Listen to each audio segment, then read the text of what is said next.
Howdy folks, welcome back to another CS 128 Honors Lecture. Today we're going to be covering how to implement methods on structs in Rust.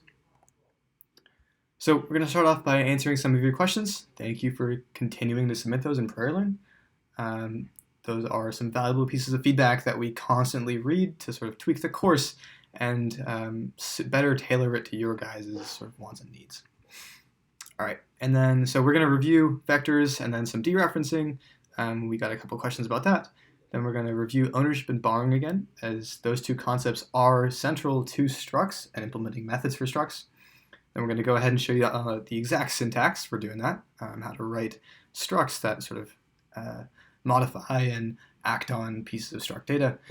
And then we're going to introduce you guys to traits. So this is sort of an extension of how you can write object-oriented code in Rust. This is a sort of sneak peek towards the special topics lecture towards the end of the course. And then at the end, I'm going to introduce MP2, give you guys some hints to get you guys started. Okay. Just a couple reminders. MP1 is due tomorrow at midnight. Homework 5 is also due tomorrow at midnight. Homework 6 is due on the 24th. Homework 7 releases tonight, and that is a typo. It's due on March 1st. And MP2 is also releasing tonight, due on March 4th. As always, let USYS or I know if you need extensions on Homework 5 or MP1. We will be hosting office hours tomorrow, so if you need help, there will be CAs there to help you out. All right, so we understand that there is some frustration. The homework and lectures may feel that they do not cover the exact same topics, and you might have to Google stuff to learn. We understand, we hear you. We are actively trying to sort of bridge this gap between lectures and homework. So starting Friday, we're going to be releasing homework walkthroughs to sort of help you guys out, to give you guys the sort of syntax that we would normally write as approaching these problems. In the meantime, reach out to USYS or myself if you need help, either on the Discord forum or privately. Join office hours for clarification and help. We have a wonderful core staff who are eager to help you guys out. Overall, we are actively working to sort of fix this issue. We will be sort of including code that you'll see in the homework in the lectures. So today we're going to be talking about some student structs, and you'll end up seeing those in the homework. So just to give you guys a little like a heads up before you start the homework. And so it also might feel like Rust is super hard to learn. It's very difficult to pick up. It's not very intuitive. We understand you there as well. It is an incredibly difficult language. You're always fighting the borrow checker. Compiler errors can be hard to understand. So the whole point of doing these homeworks is to get you guys acclimatized to the syntax, get you guys used to the errors that you guys might see, and help you pick up sort of Rust syntax and Rust code along the way. And so the main goal is to help get you guys prepared for the final project. So you'll struggle through these homeworks for a bit, you'll end up learning about Rust syntax, and by the time you get to the final project, you guys will be smooth sailing. So it's okay if it takes you a long time. You are learning Rust syntax. And so it is a difficult thing to learn. And I should add, professional Rust engineers do say that the engineering behind a Rust codebase is a lot more intensive than something like Java or C++. It is a hard language, and you guys are working through it. Okay, so on to some sort of Rust review content. There are a couple ways to navigate vectors. These three are the ones I find myself using the most. So we can get into a quick example to show you guys how to use each. So I have this little main function here. I'm going to write a brief function to sort of show you how to iterate through vectors. So I have my vector of integers here, and I'm going to use the vec macro to set it up. So 1, 2, 3, and 4. And let's say we want to take the sum of this vector. So we'll start at 0. So for each number, and we'll use the .iter function first. So for each number in vector.iter, so we can add each number to the sum. So .iter will give us a reference to each value in this vector. So a reference to this 1, a reference to this 2, 3, and 4.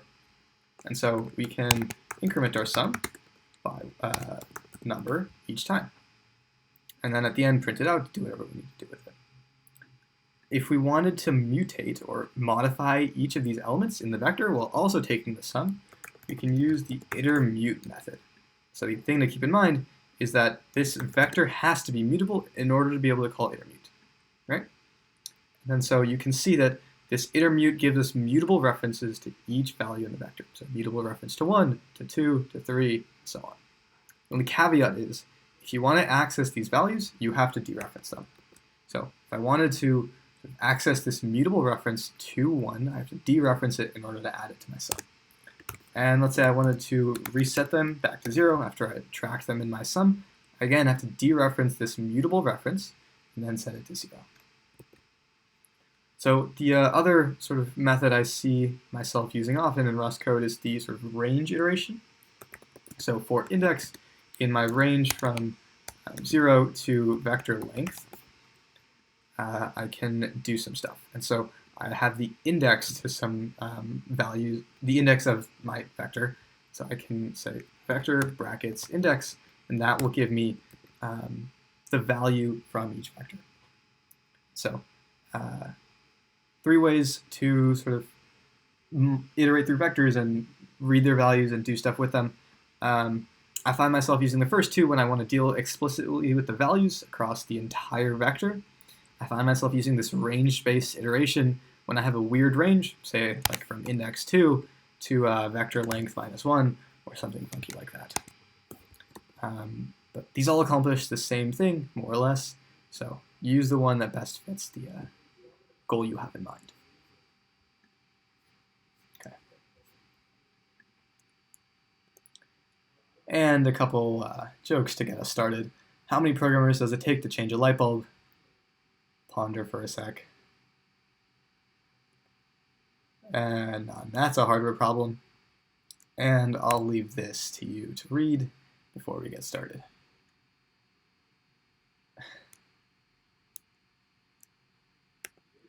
All right, so I want to briefly review ownership and borrowing again. These are central topics to Rust, and so we will keep reiterating on these 3 points. So each value in Rust has a variable called its owner. There can only be one owner of a variable or of a value at a time. And when the owner goes out of scope, the value will be dropped. And so we can create references that borrow the data from the original owner while the owner continues to retain the data. So we can have a sort of look into the data, but the owner still keeps that data. So we can take a look at this example here. We have this vector of integers, and we're taking some references of this. But at the end of calling these functions, v still owns the data. So in print vector, we take a immutable reference to v. So x is this reference that's going to look at all the values in our vector. And we're going to probably print them out, do some little string formatting. And at the end, v still owns the data because we took a reference. V owns all of this vector data after the function call. And then even after the second function call, we're taking a mutable reference of the vector. So say we duplicate the vector, maybe double its length, do something along those lines. After the vector has been called, or after the function has been called, the vector will continue to own those values. And so we're able to call this print line function because v still owns the data. Okay. And I'll show you how this ties into structs and struct methods in a bit. And so you guys learned about structs in the last lecture. Fairly straightforward. When you want to define your own custom struct type, use the struct keyword and the type name you want. And inside these curly brackets, you place the field names that you want, colon, and then the types. So name, net ID, and major, all 3 of them are strings. The biggest thing to note, though, is you use structs when you want to sort of have this encapsulation of some data, assign names to some value, and abstract away your code in that sense. And so we can implement methods on structs very similar to other object-oriented functions like Java and C++. And the sort of syntax in Rust is very similar to functions. You use the fn keyword. Both contain code that's run somewhere else. You can call them wherever you'd like. The distinction, though, is that struct methods are defined in the context of a struct, or an enum, or a trait, but more on that in a future lecture. So functions are defined sort of anywhere you want in your file. Struct methods have to be defined in the context of a struct. What does that mean? Well, you have to use an impl keyword to indicate that you're implementing methods for your custom type. So implement some function for some type. And another thing to note is the first parameter for struct methods are always some variation of self. Self represents the instance of the struct that your method is being called upon. If you come from a Python background, it works the same way. It's similar to this in Java or dereferencing the this pointer in C++. Self refers to the current instance for which you're calling the method on. And we'll show you what this means in a little bit. So pull up my code example here. I have this struct student. Whoops. And like I showed you, it has a name, an ID, and a major. All three of them are string data. And so I'm going to implement some methods for my student type. So I have, again, this function declaration, fn introduce, and I have this immutable borrow to self as my first argument. So I'm going to borrow the current instance of the struct I'm calling and do something with it. In this case, I'm just going to format print, hi, I'm blank, and I am a blank major. And so in this little main function I have here, I'm creating a student struct and calling introduce using dot notation. So s.introduce, s will become an immutable reference that is represented by self here. So s, when you call this function, is self in the context of this function call. Okay. So let's take a look and see what happens when we run it.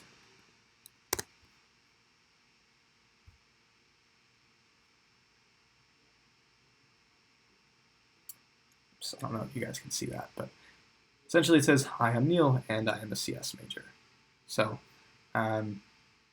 we're able to borrow this sort of struct and do some stuff with it. So if we wanted to change our struct with the method, we can use a mutable reference to self. So if I wanted to change my major, I can make a mutable borrow to self. So again, similar function syntax fn, the function name, and the type of borrow to self as the first parameter.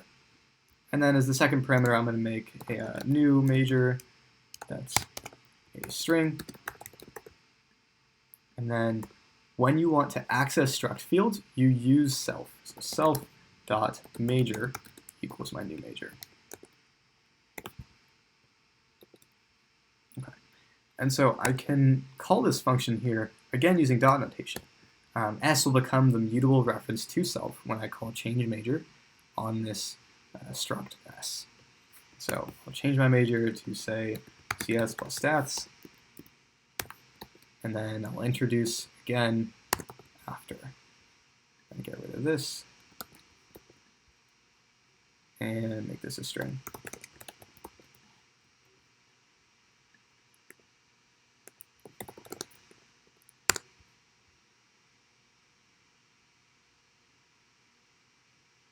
And so there you go. We start off by saying, hi, I'm Neil, and I'm a CS major.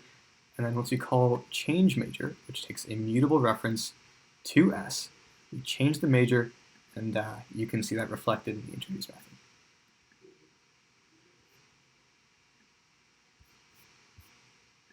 Okay. So just to reiterate, ampersand self is an immutable borrow to the current instance of the struct, or the enum, or the trait, depending on what context you're writing the impl for. More on that in a special topics lecture. And ampersand mute self for a mutable borrow to the current instance.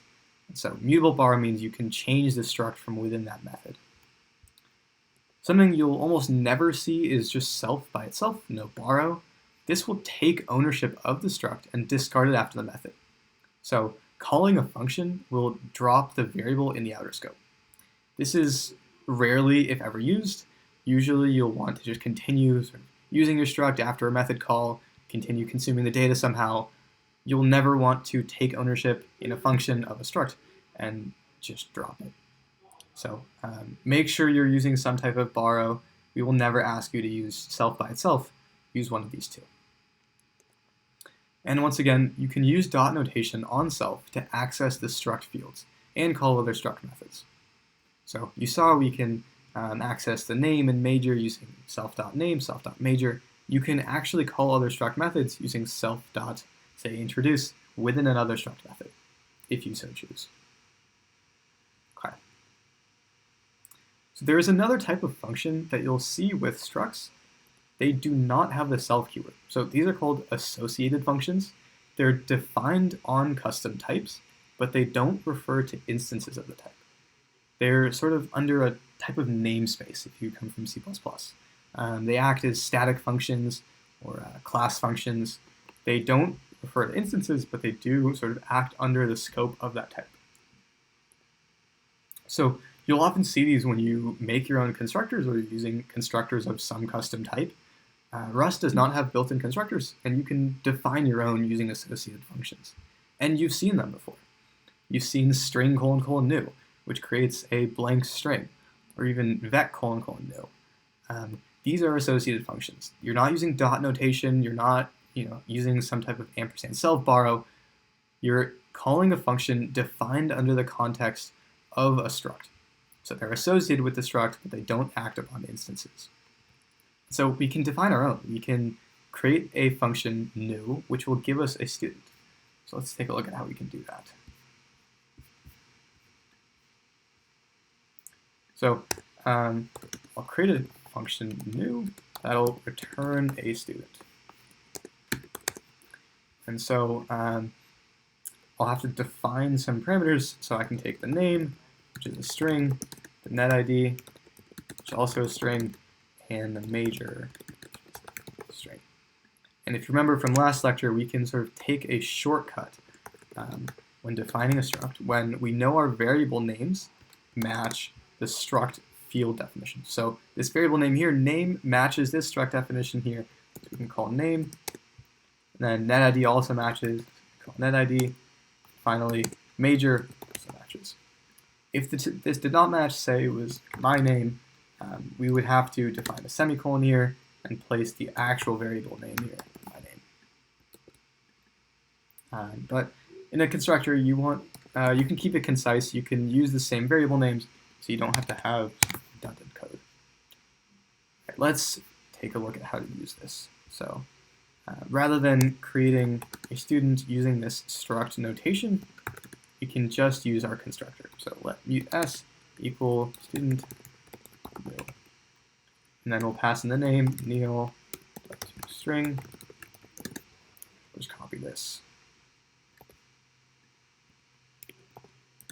And then the major is CS. Copy that over. All right, and we'll comment this out.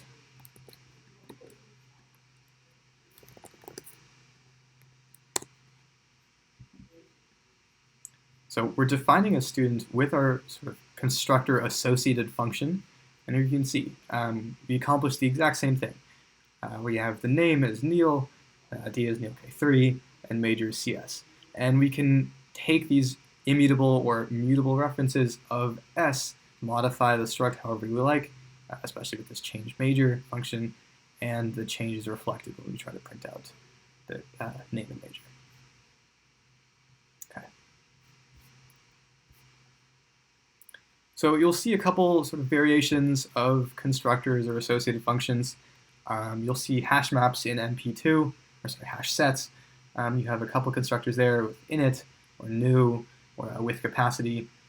Those are just sort of different variations of a constructor. They act the same way, they just take different types of parameters and use some different logic accordingly. Okay. So there is a way to sort of abstract away boilerplate code within your Rust code with structs. And so we can use traits and deriving these traits in Rust. So what does that mean? Well, you've noticed that you're able to print out things like strings, like vectors, and you're able to do that with this debug trait.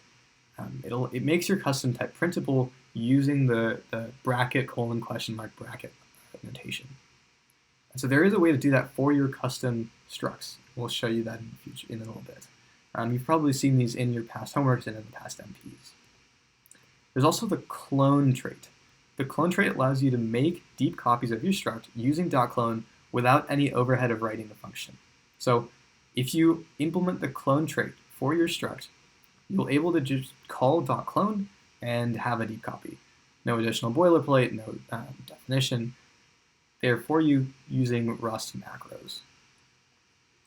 And there's the partial EQ trait, which allows you to use the double equals operator on your struct. So for this to be true, when you want two structs to be equal, by default, the derivation of partial EQ means that all struct fields must be equal. And you're only able to derive partial EQ for your struct if all fields of the struct implement it. So if you're able to use double equals on all fields of the struct, you can use double equals on struct themselves. And again, I'll show you these in a little bit in an example. Finally, the default trait creates a struct with all fields set to their respective default values. So all fields of the struct must implement default to enable this. Essentially, if you have strings, those strings will be set to empty strings, integers set to 0, floats set to 0, boolean set to false. Whenever the default is, this will create a struct that has all default values. And so you'll define these automatic trait definitions using this hashtag derive here. So you'll place this hashtag derive and then a list of all the traits you want on top of your custom type declaration. Let's get into an example.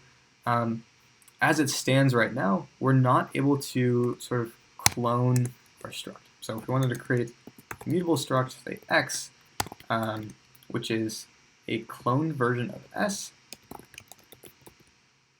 well, the compiler is going to complain here because we have not implemented clone for our function. There you go. No method named clone found for the student struct student. So we can make a automatic implementation using hashtag derive. So hashtag derive, brackets, and then we can say clone.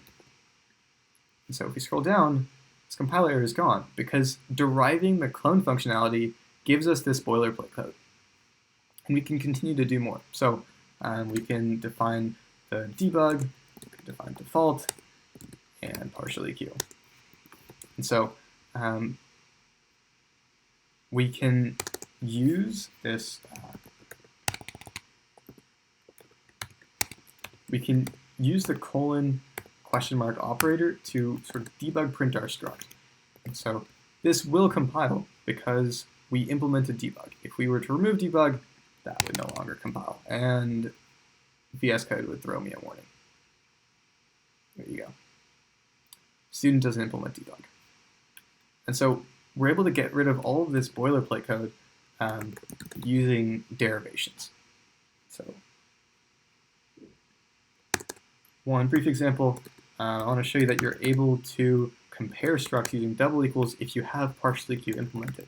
So if these two structs are equal, which they should be because I'm cloning them, let's print out equal.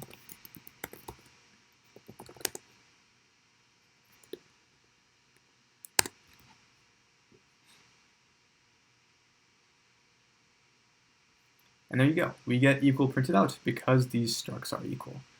And we can, let's see, change the major of x and force these to not be equal. So let's change the major from CS to ECE, and we'll no longer see equal printed out. Oops.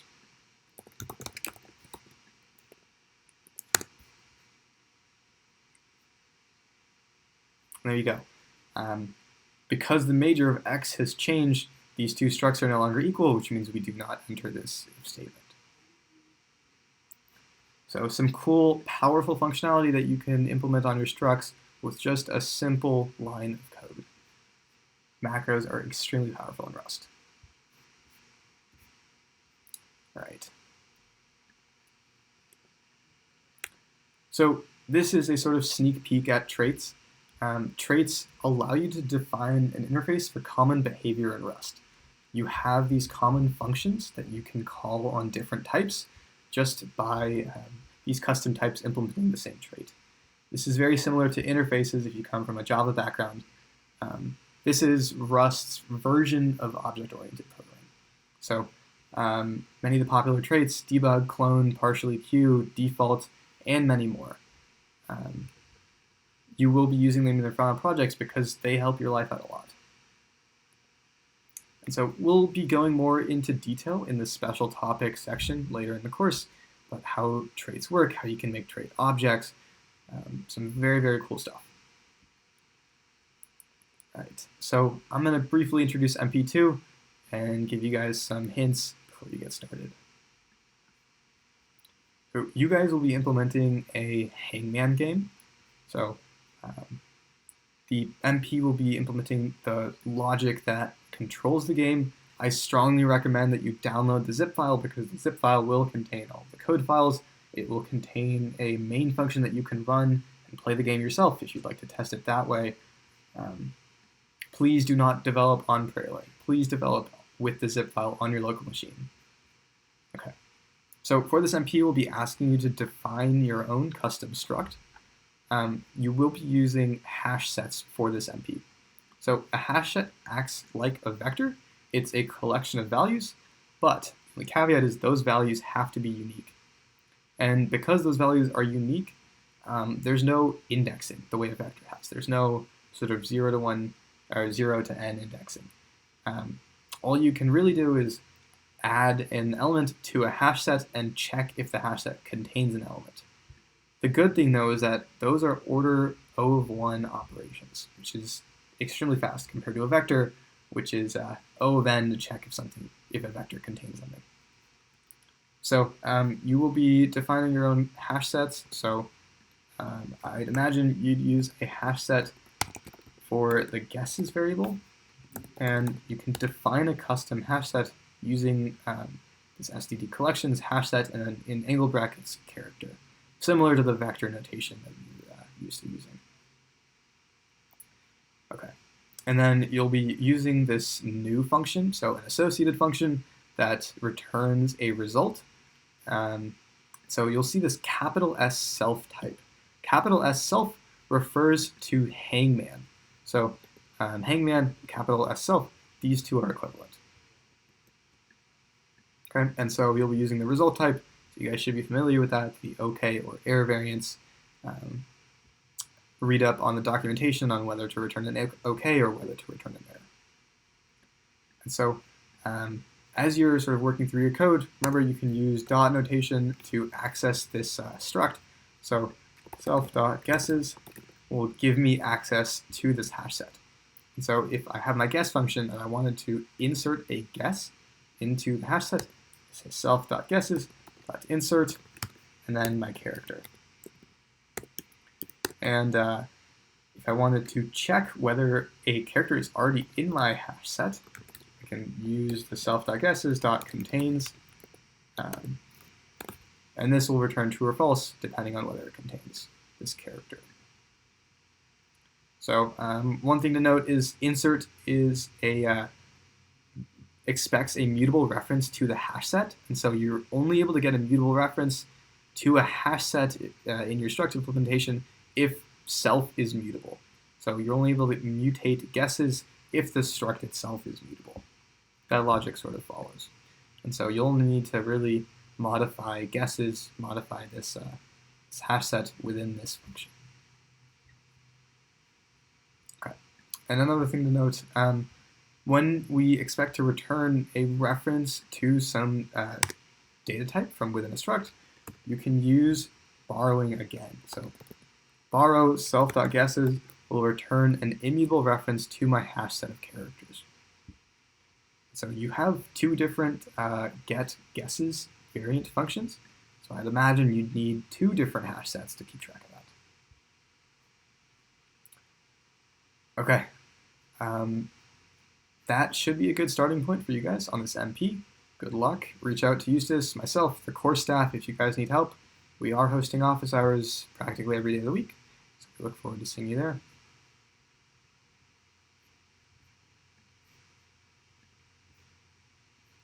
All right, that's all, folks. Take care.